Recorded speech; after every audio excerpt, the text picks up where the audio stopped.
All right, everybody, welcome to the Sober by Design podcast. This is going to be a little bit of a different episode. No intro music for those of you that listen a lot.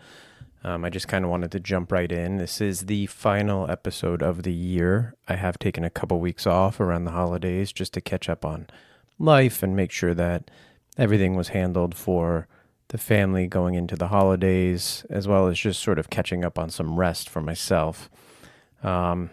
2023 was a long year.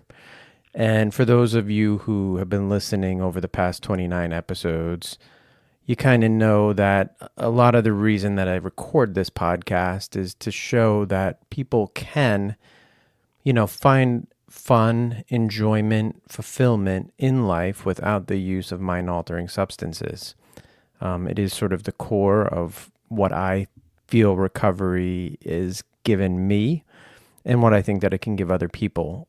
So many people think that recovery and not drinking is just a life of, boring nights at home, just sort of hanging on and not trying to use, not trying to drink, and that's all you can focus on. Some people just take recovery as, finding the next 12-step meeting, or just spending time with your sponsor. But for me, for my past 11 and a half years of sobriety, I have really focused on the idea that my sobriety was going to be, driving towards a life worth living.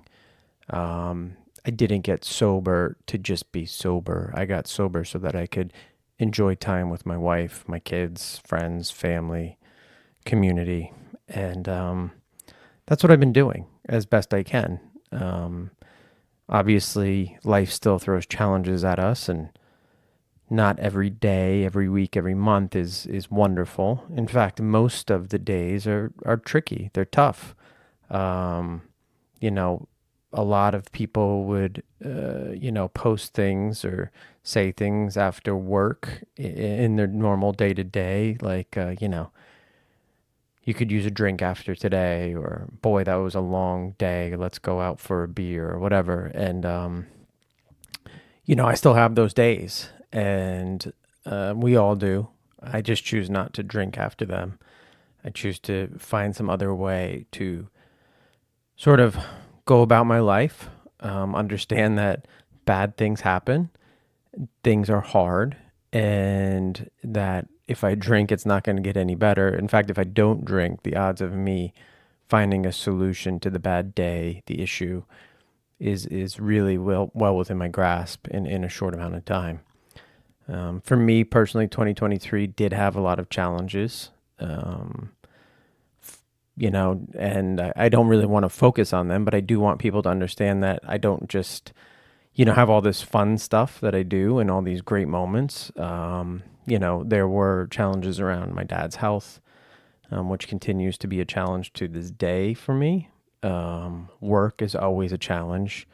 While I enjoy what I do, it is stressful, and, um, recently has provided quite a few mental challenges, and it started to, get to me a little bit physically, in that I'm taking it home. The hours are a little bit longer than I would like, and some of the mental challenges and just sort of what I've been doing isn't really bringing me the joy that I would like to have out of a professional career.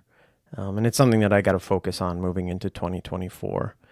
Also had health challenges around our house with my immediate family. Obviously, there were the little ticky-tack things like stuff breaking around the house, pipes, things not working. We had a car blow up on us. We had just paid off our second vehicle, and I think a week or two later, the engine seized on it. And while we had just finished paying for a car, I managed to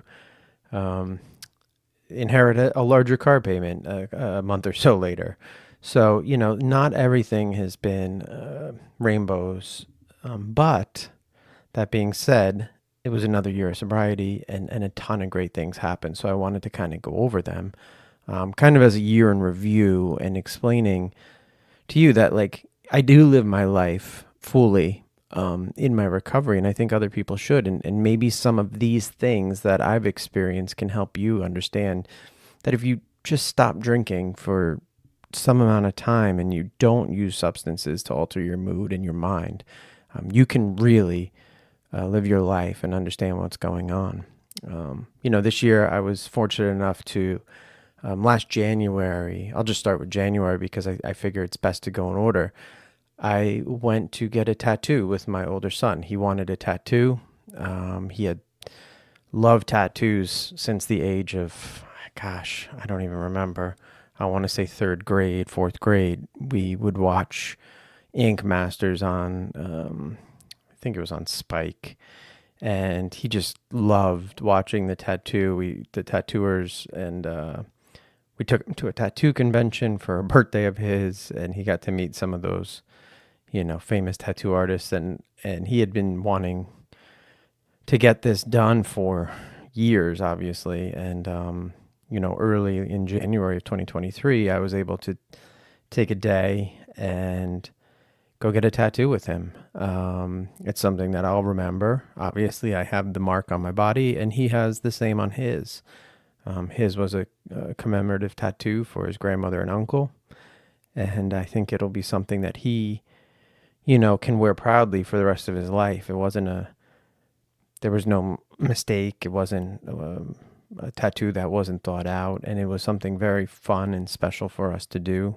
I'm sure some people might think different, but we definitely live our lives with our kids a little bit differently, and we treat them as adults as best we can and let them make their decisions. If we know it's not going to bring them immense harm, we kind of let them go about it and see how that's going to react. So that was one of my first big moments of the year.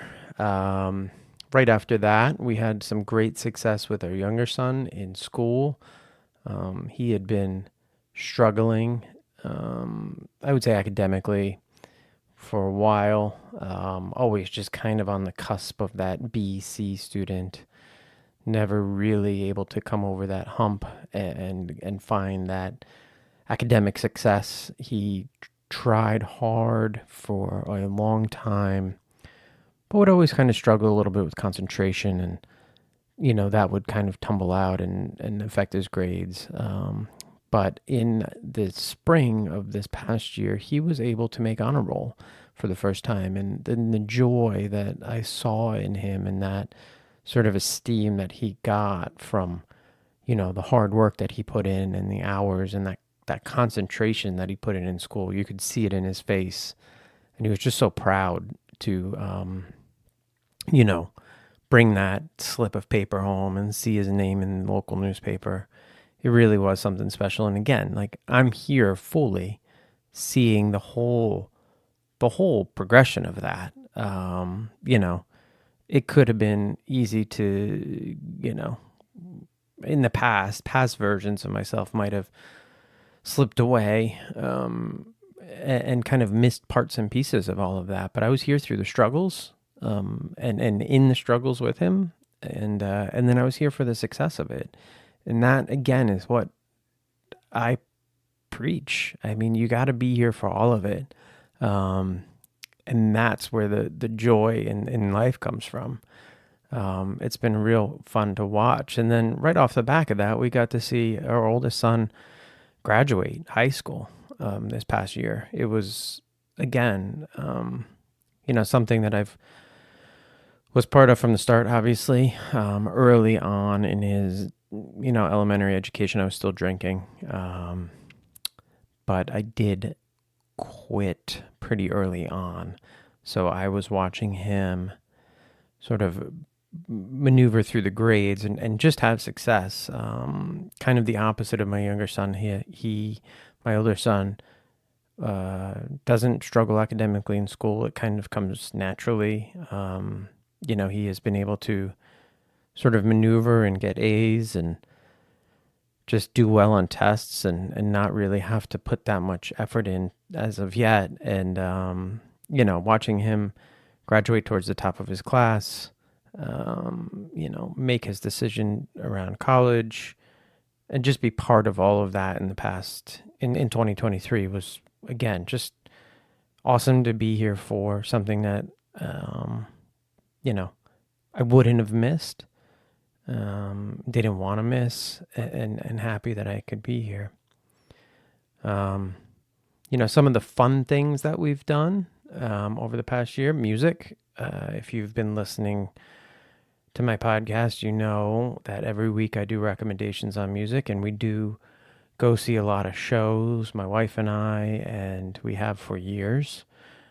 So this year, I'm just going to point out two shows that we saw that really brought me a tremendous amount of happiness, and I was just happy to be able to go see these things.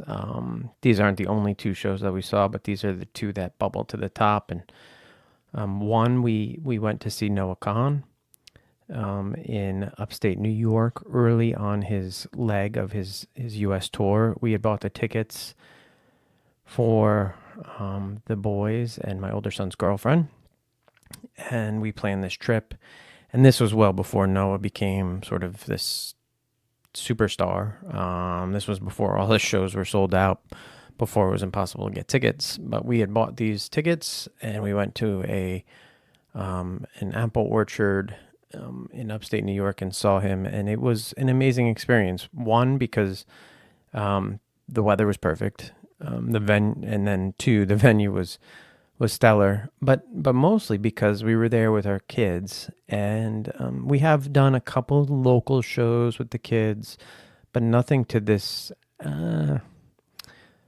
size. We had brought Winston a long time ago to see Dispatch and Guster, but he was young. It was a different type of event, and I don't know that he was into Guster at the time. Dispatch was not his thing.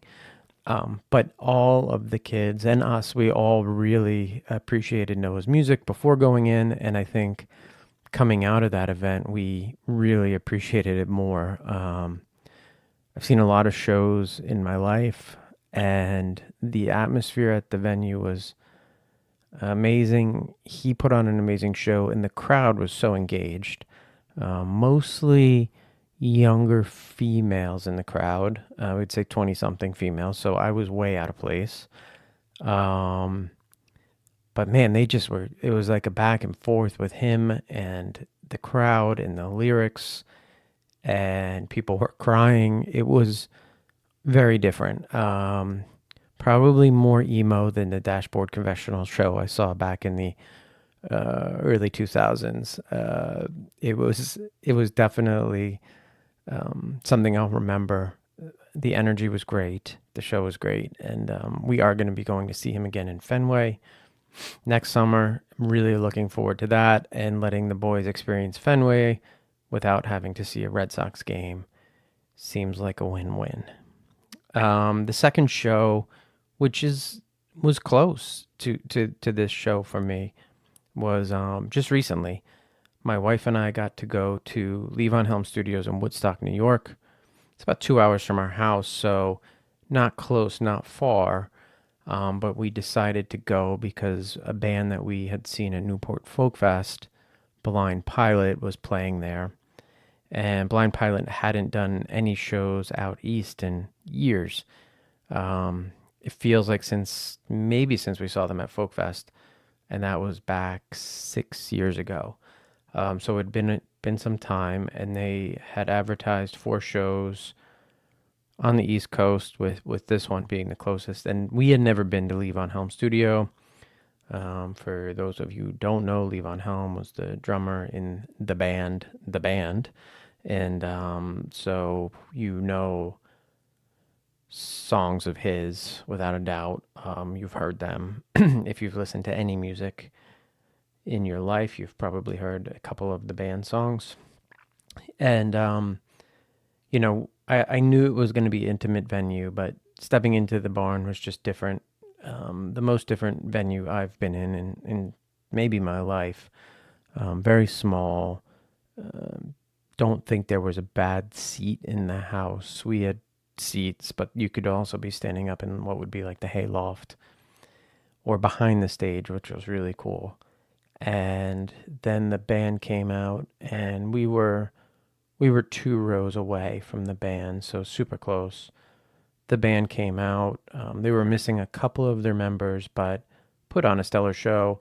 And really, they were there sort of working out new material for an album in front of the gentleman who was going to be producing it. So this was like his first time hearing it.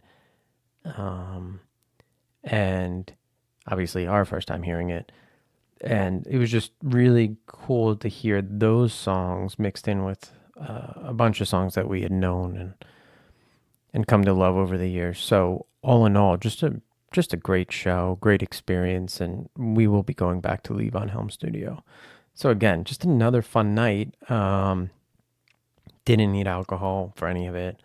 Noah Kahan, Blind Pilot, any of the shows I've been to.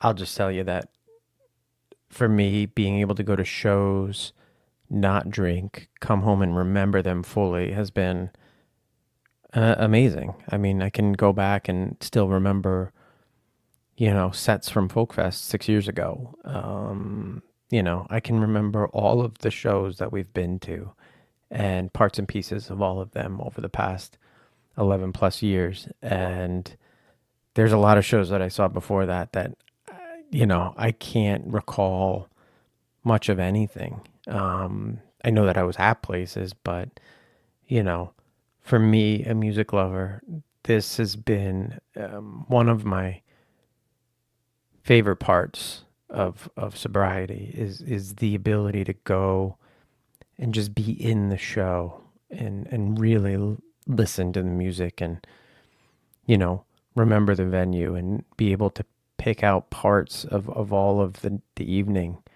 It's been a true joy. So that was for me one of the better two of the better experiences of the year that we've done for fun. The other couple things that we did this year that I think are really fun were we went on a couple trips. We've done a couple trips. Again, not spending money on booze, I can manage to go on more vacations, which has been a real pleasure. Been able to share that travel with my kids, my wife. We meet friends in a lot of places, other family, and this year was just really different for us. This year we managed to do our furthest trip as a family, and we went to Vancouver, Canada. We went for about 10 days. It was the first international travel for Desmond. Winston had been out of the country. No, he hadn't been out of the country. So his first passport stamp too. Got to say Vancouver was awesome. There were some great moments in there. Being able to go see the Pacific Ocean with Renee for the first time together, I think was really special. And we took a hike and went down into these tide pools off of Vancouver Island and just driftwood and just a different beach than anything I've seen here on the East Coast. And we've been to a lot of beaches on the East Coast, so it was different. And then seeing the kids get into the chilly Pacific was quite a treat. The city of Vancouver was really nice. Not the highlight for me. The highlight was definitely Vancouver Island, which is what it sounds like. It is an island off of Vancouver. Victoria, the city, is there. We did not get to Victoria, but we stayed more in the middle, very rural part of the island, and we just spent, I think, 4 or 5 nights in a cabin right in the middle of the island. Wonderful Airbnb hosts, wonderful location. We had our own private swimming hole on a creek. They had a dog that was amazingly friendly. They were amazingly friendly. We just kind of cooked there, ate, sat around on chairs on this little dock by the creek, and just had a really nice time. It was so relaxing and just great to, kind of catch our breath, see sights that we had never seen before, and something that I know I'll remember, and I hope that the boys will remember as they sort of move on through their years. The other thing that we did that I really enjoyed was we did get to Whistler, the Olympic Village. And while there, Renee booked us a zip line. I don't want to call it a tour because it wasn't a tour. It was a zip line experience.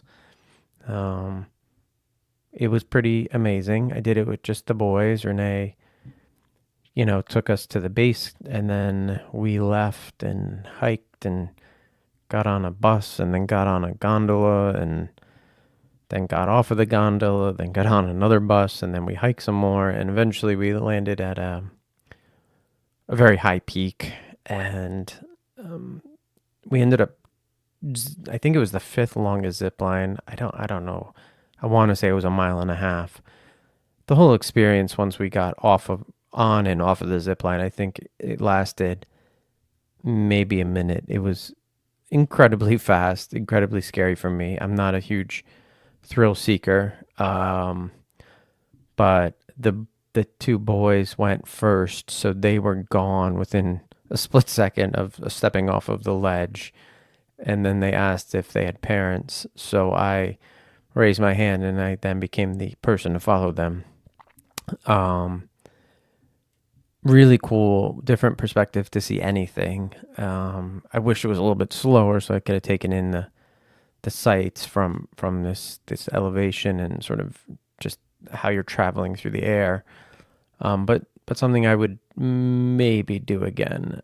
The other thing that we did in Whistler was we did go to a couple lakes, and one of them was a glacial lake, something that I had never experienced, and just again a completely different thing that we're just not going to see here in New Jersey. The milky water, super super cold. I am not a cold water person. I grew up as a swimmer, competitive swimmer, and I spent a lot of time in the water, and just I don't know now. While I can still swim quite well, it takes me a real long time to get into any kind of water unless it's a hot tub. So I stood sort of up to my knees for about 2 hours straight, and I think my legs just went numb. Caught a good sunburn that day, but I know that everybody else in my family, like, I think I might have gone under actually towards the end. Anyway, I know everybody got under the water at least for a bit, which was cool. So that was Vancouver. The other trip that we did was sort of, and this is not normal for us, this was a little abnormal. We came home, I think we were home for about a week, and then we did another long weekend in Canada. This time on the other side of Canada, in just outside of Montreal. We went to Montebello, which is a town outside of Montreal. It's probably 40 minutes west, and there's a resort there that I had been to back in the early 2000s, 2001, could have been 2000. And my mom, stepfather, and brothers would go there. They went multiple times after that trip that we all went to. When I went in 2000, it was a family reunion for my mom's side of the family.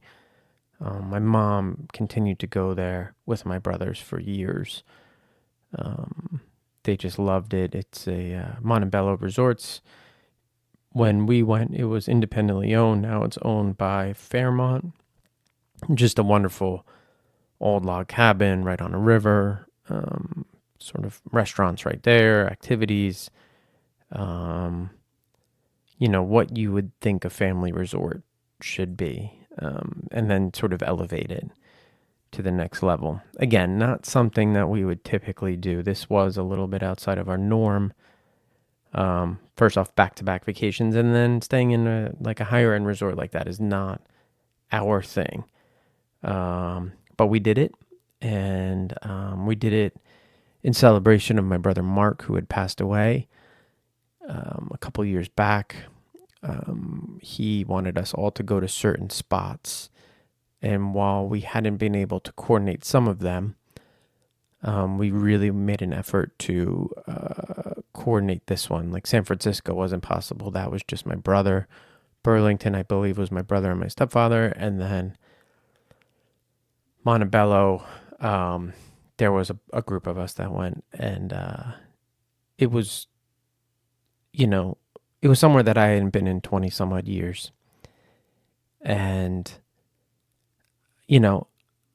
I think that my brother sort of requested this, one, because this is what he wanted, where he wanted to be. But two, and I think more importantly, he wanted us to experience it again and remember what that was, to be there. I think it's a spot that he really found joy. And having gone there again, I can understand why. I mean, it was like, it's idyllic. It's, you're there on this campus and there's access to great food and pools, and you can go play games, and you can go rent a bike not rent a bike. You can just go take a bike. You could play miniature golf all day. I mean, our younger son just ate the place up. It was wonderful. And I think that's what he wanted for us to remember.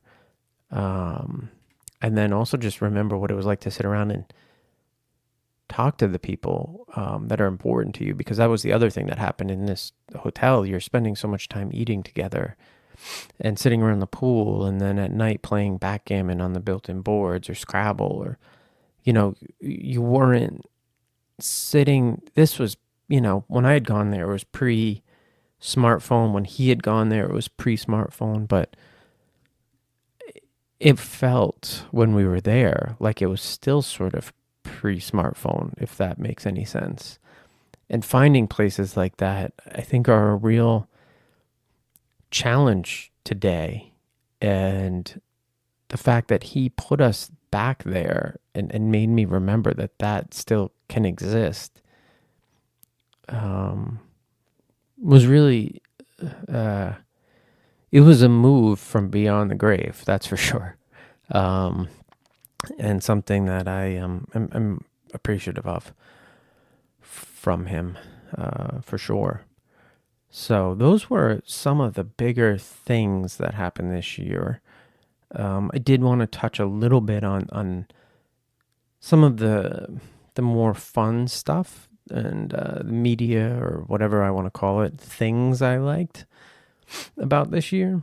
And I'm going to start out with my favorite restaurant, which I didn't think I would actually talk about, because I don't, we go to a lot of the same restaurants to eat. We've been to some great ones in the past.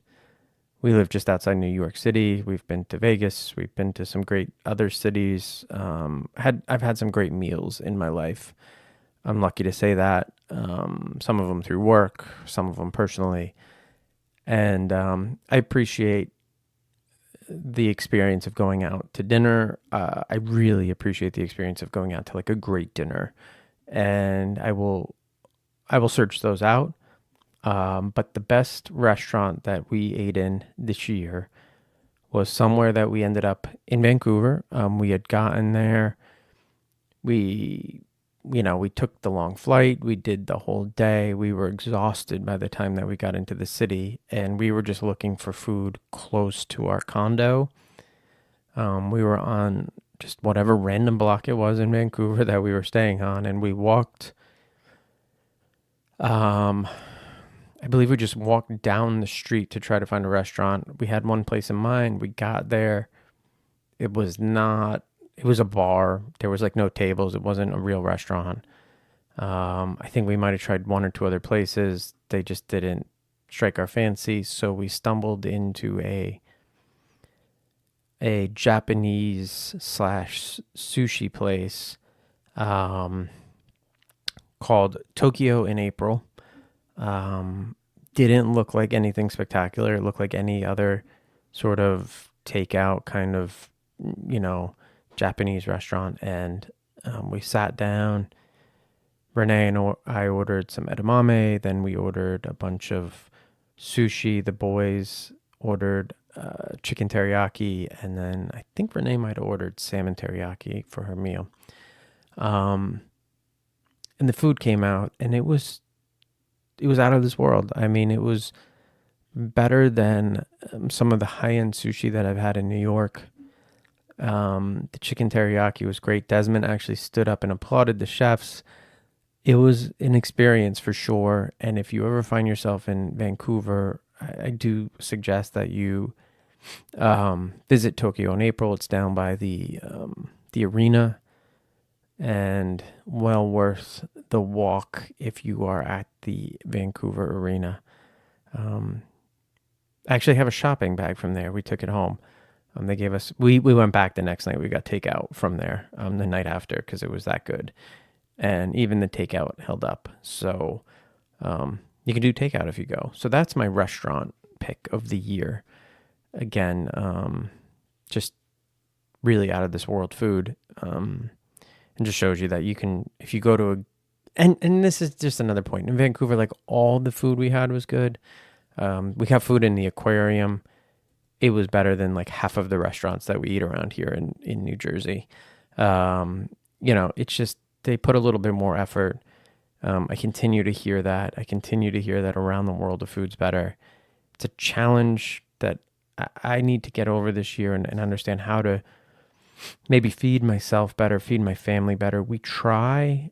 I think it is a bit of the food sort of supply chain here in the States. It's a challenge. There's just a difference. And I experienced it in Vancouver. We experienced it in Montebello too. The food was just better. I don't know how to explain it. Very weird and sort of disheartening. The other things that I always talk about, and I just wanted to get a couple out, and you've probably heard a lot of these if you are a listener of the podcast, but I don't really have any movies to talk about this year. We've seen some movies. None are sticking out in my head as great films. I haven't done the whole Oscar, Golden Globe, Best Picture tour. I haven't done that in years. I've kind of used to love movies. I don't know, fallen out of love with them a little bit. TV's gotten so good, and there's just so many shows, and I'd rather be invested for 8 hours than, an hour and a half and have a story sort of truncated on me and told in a hurried manner. Just kind of where my brain is, long form or short form. So this year, there's a lot of shows that I've loved. Couple that are going to rise to the top for me. One, there are all the real estate shows on Netflix. Not the world's best television by any means, but I love them. So the Selling Sunset, which is the Oppenheimer Group, it is, I'm guessing, very much like The Bachelor or, Love is Blind or any of these other sort of overly dramatic shows. For whatever reason, this Selling Sunset, and then I believe it's Selling Beverly Hills, which is the Melansky Group, they've both just captured my attention. I think it's the actual real estate part that I enjoy. Just seeing these ridiculous houses being sold for millions of dollars, and then seeing who sells them is really the part. I mean, it shows that so much of this world is who you know. And a lot of these real estate agents, had come out of maybe a more social sort of network, and then leveraged it to be able to sell homes back to these multimillionaires. Just kind of mindless TV that I've had on in the background. A couple other shows. We just wrapped up watching Shelter, which is on Amazon Prime. We watched that with Des. It's a young adult series made by Harlan Coben. It's a book series. It's actually called the Mickey Bolitar series. It was really good. Prime canceled it, of course. The language was a little over the top to be watching it with Des. We just kind of got over it. It was almost as if cursing wasn't a thing in their universe. But the story itself was quite good, and there is a book series, so I think, because it wrapped up short, and Des was like wanting more. I think the positive is that he wants to get the book series. It's the first book series he's asked to read. So yay for reading. So win-win there, right? Got to watch a good show, and now we are going to be reading together, which is awesome. Another one that came out this year, The Diplomat, that was on Netflix. Always love a good sort of government-based political drama, and they did a great job with this one. Really, really fun show to watch. We had loved all of the other ones, like The Americans and Madam Secretary, and The Lone Survivor. All these shows. So The Diplomat, I think, did a good job of the drama mixed with the comedy. I would highly recommend it again on Netflix. They are going to have a second season, so I'm not telling you something that you can't watch again. The last show, no, two more. We watched again this year with Des. We watched Schitt's Creek. I know it's not a new show. I know I've mentioned it before, but there's a couple great articles about Schitt's Creek out there, and kind of what it actually means. It's a goofy show. It's got comedy. It's got cheap jokes. It's silly. The cast is a silly cast, but the way that it's written and the way that the characters progress, and the subject of this family losing sort of everything and having to move to a motel in the middle of nowhere and find a new path, and then watching them find that path and support each other and sort of find each other again over the seasons and episodes. For me, it's a show that is about this idea that you can, always start over as long as you have your people. And I continue to understand that more and more. We have a pretty tight nuclear family in this house. Pardon me, that was a cough. I'm used to having a guest. So going back, we continue to have a very tight nuclear family in this house. And that's not by accident. We have really worked hard at this, Renee and I. I think I said earlier, we engage our kids. We try to make them feel like they're part of the process here, that they always have a say. We try to make sure that they know they're supported, but also responsible, run that fine line. And, the idea that this show portrayed, hey, your nuclear family is always going to be the thing. And, this select group of friends too, because they definitely had a select group of friends. In the show, you'll notice, there were a couple instances where like maybe an older relative came by or something like this, but they weren't very in the mix of helping this family. It was they were helping themselves, and then this group of friends. And the more that we go on, the more it's clear to me that that's kind of what it's about. We do have some very close family, and I'm not going to discount them. But, I also know that, I can count on Renee or Win or Des. And then there's this group of friends that I know, if I called with a real emergency, they would be here in a heartbeat, and I would be there for them too. It's just that's the way it is. So Schitt's Creek. And then the last show, and I've talked about it a bunch, is The Bear. I mean, I know it's not a brand new show, It is coming back for another season. It is, it's great. It's, one, I love Jeremy Allen White. I loved him in Shameless. I love him in this. I love all the characters actually in The Bear. It's so well written. Every episode is filmed well. There's episodes that are touching. There's a few episodes that were just so stressful I couldn't watch again for a couple days. I needed a break. But that just showed me that the writing was spot on. Like the tension that I would feel in some of these episodes was so real and would transport me back to times in my life where I could actually feel that tension. And I knew that tension, and I know the feelings that those people are having.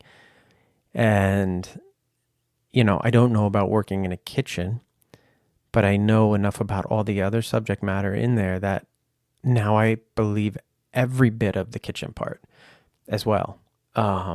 So just a spectacular show. I can't wait to see the next season. It ended on a kind of a weird note. And so The Bear, again, the shows were Shelter, The Diplomat, Selling Sunset, Selling Beverly Hills, Schitt's Creek, and The Bear. Those were my shows of the year. And music. Music is a hard one because I don't always just listen to new music that's come out. But 2023 did have a couple great releases. And so I'm just going to throw a couple out there. So one, Justin Vernon put out another album this year. Well worth a listen. It's on Spotify. He's a musical genius. I love just about everything he puts out. And this album did not disappoint. It's one that I just put on play and listen straight through. Not a lot of albums like that anymore for me, or, I think for anybody. We live in a very single driven world. It's interesting because you can just release music on Spotify one at a time. So I don't know that many people are really thinking album sometimes. They're thinking single, they're thinking TikTok hit. But Justin Vernon put out an album and it stands as an album. Give it a listen. The other album that I think stands really well is Michael by Killer Mike. Rap music, hip hop. Probably not everybody's cup of tea, but I am a big Killer Mike fan. I love his stuff in Run the Jewels. I love his Netflix show. He's just a great dude, Bernie supporter, and really focuses on his local community and helping them. And his music is great. So again, another album, not just a song.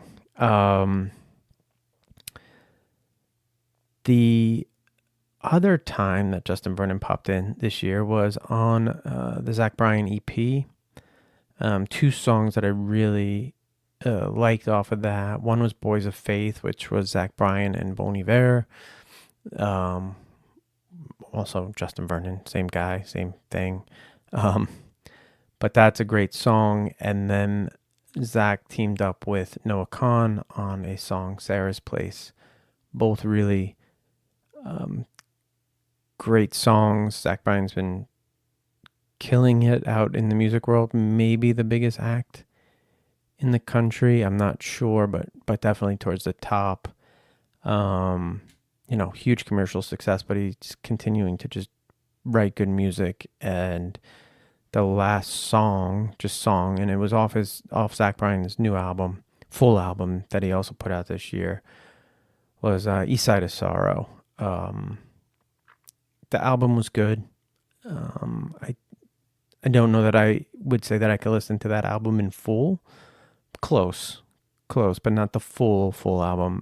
There's a couple songs that just didn't hit for me. But my favorite song and one that I think sort of exemplifies his songwriting is East Side of Sorrow. So that, to me, those were my, if I just had to say 2023 musical hits, that's what they were. I revisited a bunch of stuff this year, REM and some older Pearl Jam, but nothing new. So that's kind of what I had. Again, this was just a rundown of the year. You could say that it was, me just telling you what I did, but really what this is me trying to explain through how I'm living, what sobriety's brought me. And, on this show, I try to do that with my guests. I try to have them come on here, and I've been lucky enough to have, 29 full episodes with some great guests. They've all come on here. I would say 95% of them are in recovery. And they've all come on here and explained how they're living their lives in recovery. We don't dive deep into, some of the episodes dove a little deeper into sort of their origin story, if you would. But we try to focus more on what they're doing today, helping people, helping themselves, living their lives, building businesses, exploring fitness, finding love, finding health. There's just been a lot of great stories on this show, and it's something that is going to continue in 2024. This was a goal. Starting this podcast was a goal of mine coming into the year of 2023. I bought my equipment, I believe, in early January, and then, try to figure out what I was doing, sat with it for a minute, but then got it off the ground. So it was a goal. And, in 2024, I have other goals. One is to continue doing this, bringing more content, trying to get, I don't want to say bigger guests because it doesn't really matter. Just more guests and hearing more diverse stories and maybe getting 1 or 2 or 10 more people to think about their relationship to substances and how they're living their lives. Personally, other goals that I have, I got to work them out. But I know that there's stuff that I need to work on in 2024. I tend to try to work on myself daily, weekly, monthly, really tracking what I do, understanding what's serving me, what's not. We have goals as a family, and, but personally, I know I need to come in to every day thinking about what I could do better. And for me, that's just evaluating, how I live today. Did something go right? What did I do? And what can I do better tomorrow? So thanks for listening this year. It's been a pleasure. I really look forward to 2024 and what the Sober by Design podcast can be and what it can bring to this community of recovery. And with that, everybody enjoy New Year's Day if you're listening. And hit 2024 hard and really challenge yourself to become the better version of who you are today. And we will continue to talk and try to change people and again, how they're relating back to substances. All right. We'll see you here next week. Thanks so much.